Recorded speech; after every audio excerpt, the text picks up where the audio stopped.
Hello guys, Mank here. So in this video we are going to see some MCQs on C programming और जो topic पे आज हम देखने वाले हैं वो है conditional statement which is if else and हम लॉजिकल ऑपरेटर्स के ऊपर भी कुछ सम देखेंगे. So without wasting any time let's start.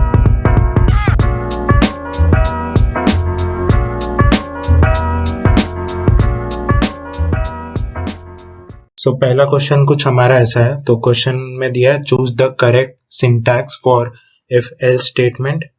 तो ऑप्शंस कुछ हमारे ऐसे हैं.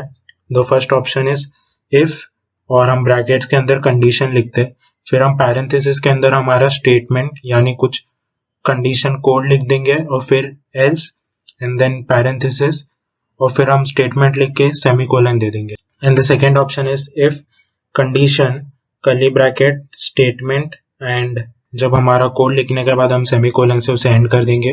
And the C option is if condition 1 statement semicolon else if फिर ब्रैकेट्स के अंदर कंडीशन और फिर पैरेंथेसिस के अंदर हम कंडीशन लिख देंगे एंड एंड विद सेमीकोलन और लास्ट में एल्स में हम पैरेंथेसिस के अंदर वही फिर से कंडीशन लिख के कोड को एंड कर देंगे with semicolon. And last option is all are correct. आप पॉज करके ट्राई कर सकते हो. वैसे तो काफी सिंपल क्वेश्चन से मैंने चालू किया है. तो अगर हम ये क्वेश्चन को देखें तो ये सारे ऑप्शन इसमें करेक्ट है क्योंकि हमें ये पता है कि हम इफ के बाद जो कंडीशन उगते हैं उसके बाद हम सेमीकोलन नहीं डालते. हम इफ के बाद जो पैरेंथेसिस के अंदर कोड लिखते हैं वो कोड खत्म होने के बाद ही हम सेमीकोलन डालते.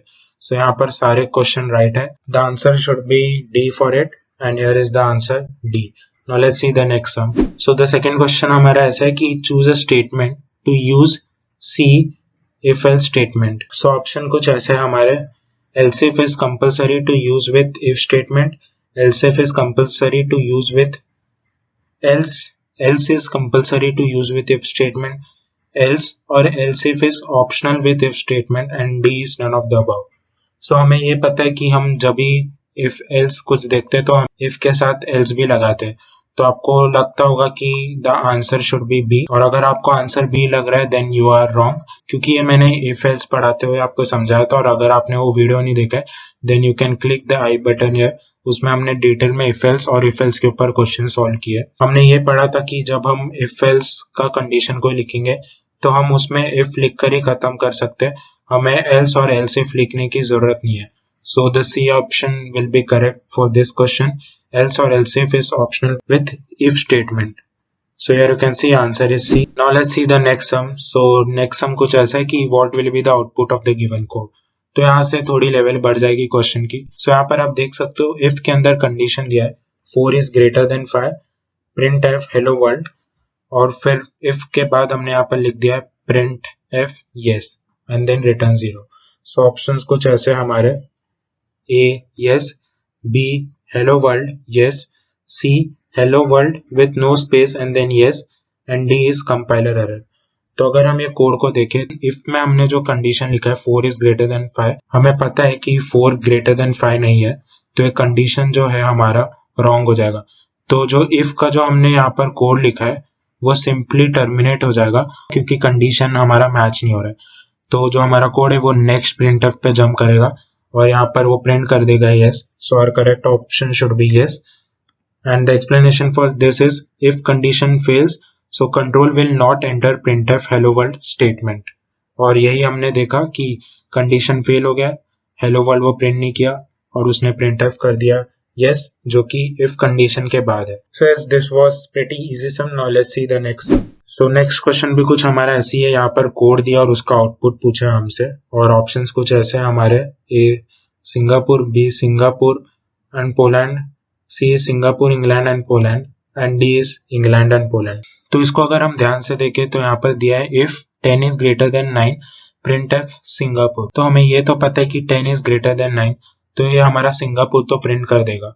तो आप देख सकते हो कि सिंगापुर सब जगह प्रिंटेड है, बस डी ऑप्शन में प्रिंटेड नहीं है इसलिए हमारा डी ऑप्शन एलिमिनेट हो जाएगा. एल्स इफ में यहाँ पर दिया है if 4 is divisible by 2 then printf England और उसके बाद यहाँ पर printf पोलैंड. ये क्वेश्चन को अगर हम देखें तो आपको सिंपली यहाँ पर आंसर लगेगा कि हाँ यार ये तो इंग्लैंड भी प्रिंट कर देगा और पोलैंड भी प्रिंट कर देगा. सो आंसर इसका होना चाहिए C. But this is not the case guys. अगर आपने ध्यान से देखा होगा यहाँ पर पैरेंथेसिस नहीं है, विच इज कर्ली ब्रैकेट्स। तो यहाँ पर इफ और एल्सिफ में दोनों में कर्ली ब्रैकेट्स नहीं है, तो इसके लिए हमारा जो एल्सिफ वाला स्टेटमेंट है वो सिंपली यहाँ पर काम नहीं करेगा, और जो हमारा कोड है वो printf पोलैंड प्रिंट कर देगा। तो पहले वो सिंगापुर प्रिंट करेगा and then Poland. So our answer should be B. Now let's check. So यहाँ पर दिया आंसर इज बी, और इसका एक्सप्लेनेशन कुछ ऐसा है कि observe that Poland printf is not under else if as there are two statement without curly brackets।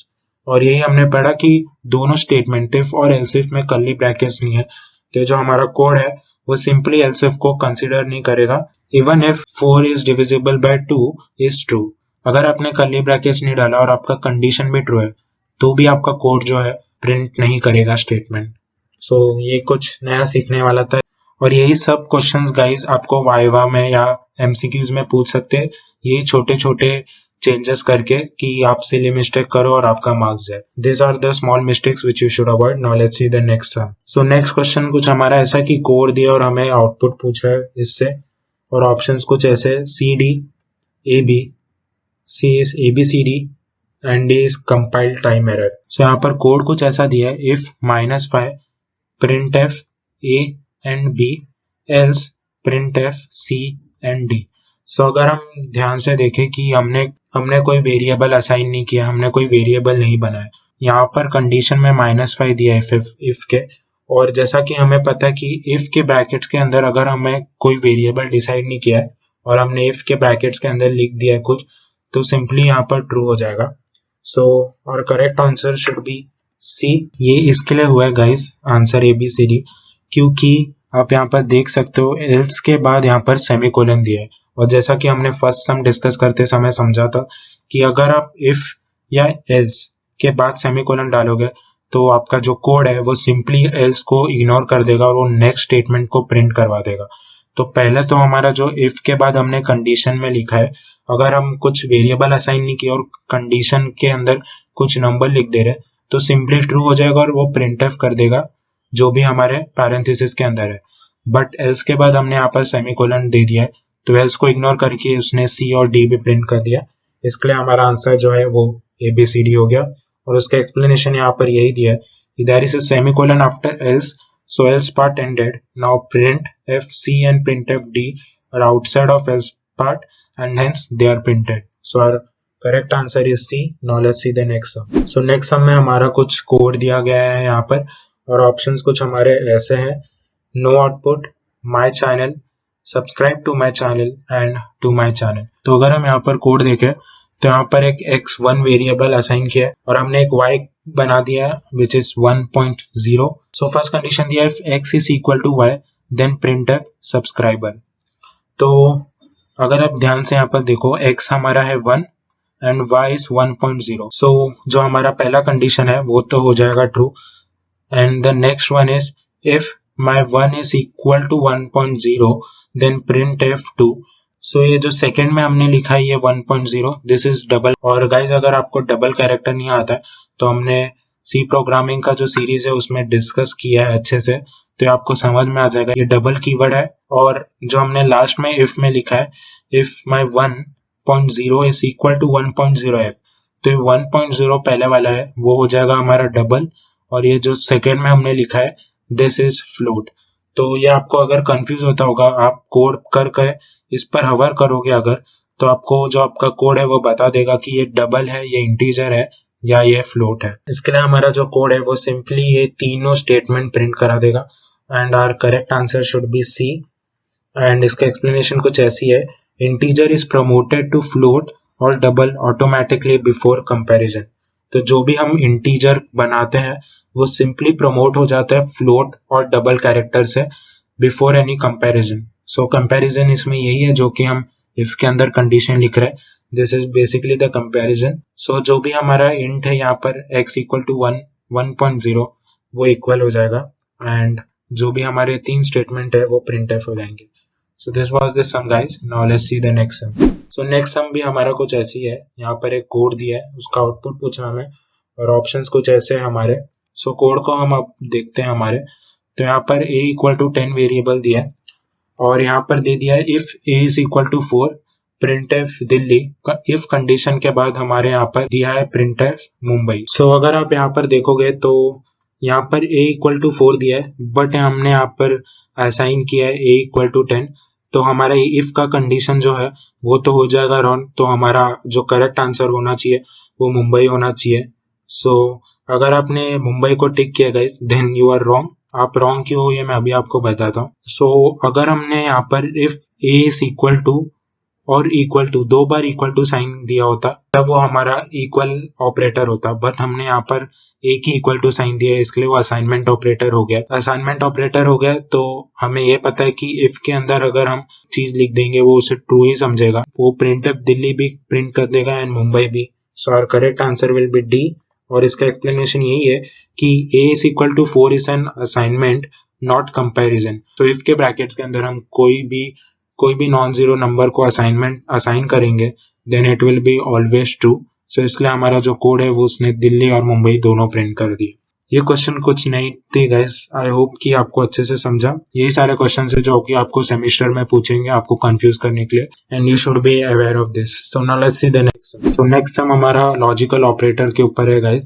यहाँ क्वेश्चन कुछ ऐसा है कि what is the priority of logical operators. Operators हमारे कुछ ऐसे नॉट ऑपरेटर, एंड यहाँ पर ये एंड है, ये कोई ऑपरेटर नहीं है, and the third one is or operator. So A option is not पहले, बी ऑप्शन इज नॉट पहले, C option is and D option is and or equal and then not. And this is simply theory guys कि not operator जो है हमारा उसका सबसे high priority होता है, फिर हमारा आता है एंड, और फिर आता है हमारा or. So our correct answer is A.